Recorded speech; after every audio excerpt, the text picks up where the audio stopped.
For most of human history, money meant metal. Paper currency was only a claim, a promise you could exchange for gold sitting in a vault somewhere. That promise lasted for centuries, and then quietly, it became impossible to keep. Not because of conspiracy, not because of corruption, but because the economies we built became too large, too fast, and too interconnected for a fixed metal supply to support. What changed wasn't the morality of money, it was the structure of the world around it. Tonight, we're examining why modern economies couldn't stay on the gold standard and why there's no path back. This is Forgotten Economy, where money, power, and history collide. The gold standard wasn't just a policy, it was a physical limitation on how much money could exist. Under this system, every unit of currency had to be backed by a specific amount of precious metal held in reserve. If a government wanted to print more money, it needed more bullion. If it ran out, it couldn't expand the money supply. The system imposed scarcity by design. This created a predictable relationship between currency and value. Money represented a claim on real metal sitting in a vault somewhere. That claim was enforceable. You could, in theory, exchange your paper note for actual gold. But this enforceability came with strict conditions. First, trade balances had to remain relatively stable. If a country imported more than it exported, bullion would flow out to pay the difference. As reserves left the country, the money supply contracted, prices fell, wages fell, economic activity slowed until exports became competitive again and metal began flowing back in. This was automatic, brutal, and effective at maintaining equilibrium. Second, governments couldn't deficit spend indefinitely. Without reserves, they couldn't print money to finance wars, infrastructure projects, or social programs. Borrowing was limited to what creditors would lend based on the government's holdings. Third, central banks couldn't respond to financial crises by creating liquidity. If banks failed and depositors panicked, there was no mechanism to inject emergency currency into the system. The supply was fixed. A bank run could cascade into systemic collapse. This framework worked beautifully when economies were relatively simple, agricultural, localized, slow-moving, when trade was balanced over time and governments were small, but that world was disappearing. The late 19th and early 20th centuries brought a transformation in economic scale. Factories replaced workshops, railroads connected continents, corporations grew larger than governments. Global trade accelerated beyond anything the gold standard was designed to manage. Industrialization required capital, enormous amounts of it. Building railways, steel mills, ports, and power grids demanded upfront financing that couldn't wait for new bullion discoveries. Economies needed money to expand faster than precious metals could be mined, and here's where the tension emerged. Economic growth, real, physical growth in output, was outpacing the growth of metal reserves. Businesses were producing more goods, more workers were being employed, more transactions were happening every day. But the money supply, tied to gold, struggled to keep pace. This created deflationary pressure. As the economy grew and the money supply stayed fixed, each unit of currency became more valuable. Prices fell. This sounds beneficial, cheaper goods, but deflation is poison to industrial economies. Why? Because deflation rewards hoarding. If money becomes more valuable over time simply by sitting still, why spend it today? Why invest in a factory when the cash in your vault will buy more next year? Deflation discourages consumption, punishes borrowers, and strangles investment. The gold standard imposed this deflationary bias naturally, and as economies industrialized, the friction became unbearable. When war began in 1914, governments faced a problem. Financing modern warfare, millions of soldiers, industrial-scale munitions production, years of sustained conflict, required spending that exceeded any government's bullion reserves. Britain, France, Germany, every major power suspended convertibility almost immediately. They printed money to fund the war effort. Currency became a political tool, not a fixed claim on metal. After the war, governments tried to return to the old framework. The assumption was that the pre-war order could be restored. Fixed exchange rates, balanced budgets, monetary discipline. But the world had changed. Britain returned to gold backing in 1925 at the pre-war exchange rate, attempting to restore London's position as the global financial center. The result was economic stagnation. British exports became uncompetitive. Unemployment rose. Wages had to fall to match the overvalued currency, leading to social unrest. The same pattern repeated across Europe. Countries that tied themselves back to precious metal backing found their economies constrained by a monetary framework designed for a slower, smaller world. Then came the Great Depression. In 1929, the U.S. stock market collapsed. Banks failed, credit vanished, unemployment soared, and the gold standard made recovery harder. Central banks were unable to inject liquidity. They were unable to lower interest rates aggressively. They were unable to expand the money supply to counteract deflation.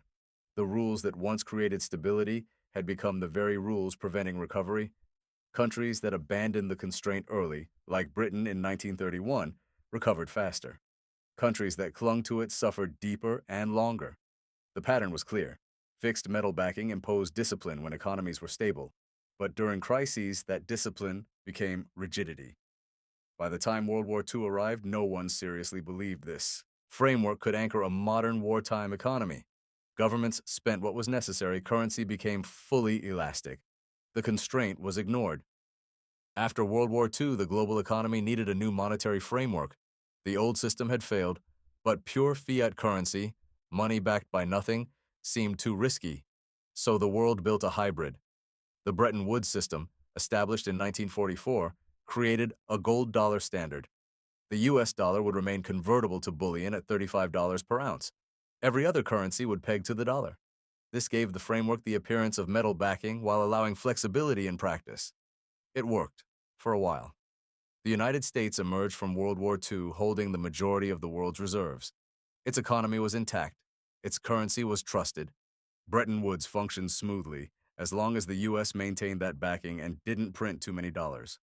But structural pressures built over time. The U.S. began running trade deficits. Dollars flowed out to pay for imports, to fund military bases abroad, to finance the Marshall Plan and Cold War commitments. More dollars circulated, globally, than could plausibly be redeemed for metal. Other economies, especially Germany and Japan, recovered and became export powerhouses. They accumulated dollar reserves. They began questioning whether the U.S. actually had enough to honor redemption. The U.S. government expanded domestic spending dramatically.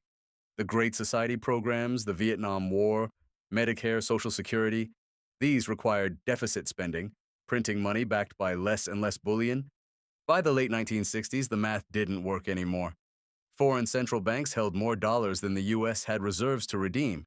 If they all demanded conversion simultaneously, the framework would collapse. France, under Charles de Gaulle, began testing this by converting dollars, explicitly challenging U.S. monetary dominance. The Bretton Woods system was no longer a true standard. It was a confidence game. And confidence was eroding. On August 15, 1971, President Nixon announced that the United States would no longer convert dollars into metal. The announcement shocked the world, but it wasn't really a choice. It was an acknowledgment. The old framework had become structurally incompatible with the modern economy. Here's the deeper truth that forced the end of metal backing. Modern economies run on debt, not as a flaw, as a feature. Governments borrow to build infrastructure, fund education, stabilize recessions, and maintain defense. Corporations borrow to invest in growth. Households borrow to buy homes and cars. The entire framework depends on credit expansion. But debt systems require flexibility. When a crisis hits, 2008, 2020, any future shock, central banks need the ability to create liquidity instantly. They need the ability to lower interest rates, purchase assets, inject money into the banking system to prevent collapse. Fixed metal backing makes this impossible. Under that constraint, the money supply cannot expand. And central banks cannot print during emergencies. They cannot backstop failing institutions. They cannot prevent deflation spirals. The framework becomes rigid precisely when adaptability is needed most. And debt levels themselves make conversion unworkable. Global debt today exceeds $300 trillion. There isn't enough bullion in the world to back even a fraction of that. All the precious metal ever mined in human history is worth roughly $12 trillion at current prices. Returning to the old system would require either massive deflation, metal revaluation to absurd levels, or widespread default. None of these are structurally viable. The modern economy, its size, complexity, and debt dependence makes metal backing incompatible with stable function. When the constraint disappeared, something had to take its place. That something was the central bank as lender of last resort. Without bullion limiting money creation, central banks became the stabilizers of the framework. They manage inflation by adjusting interest rates.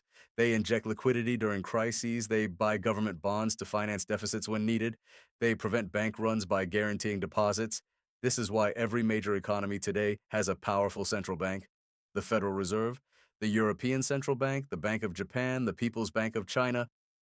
These institutions serve the same function. They provide the adaptability that fixed metal backing couldn't, but this adaptability comes with a trade-off.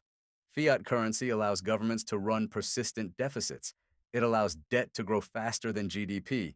It allows inflation to erode the real value of obligations over time. These aren't bugs, they're how the framework absorbs shocks and maintains growth. The old system prevented this. It imposed discipline, yes, but it also imposed rigidity, and industrial nations chose adaptability. Some argue for a return to metal backing. The reasoning goes, fiat currency allows reckless spending, devalues savings, and transfers wealth from savers to debtors. Precious metal discipline would restore order. This isn't wrong as a critique, but it ignores structural reality. The global economy produces roughly $100 trillion in annual output. Financial systems built over decades assume fiat adaptability.